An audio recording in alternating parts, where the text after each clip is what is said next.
Мен IT мектеп лицейінің 7-ші B сынып оқушысы Тұрарбек Камилы. Қадыр Мырзалиевке арнау. Серік етіп қорымы мол қаламын, аудармашы, драматург бағамын.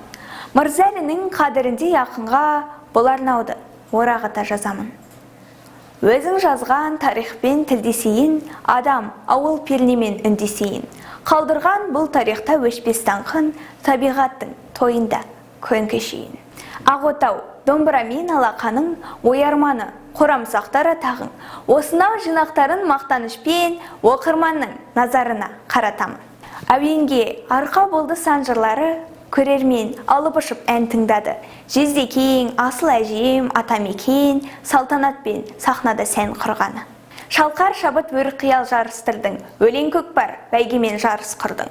Нағыз қазақ танып қой жырыменен ұлтымды бар әлемге таныстырдың.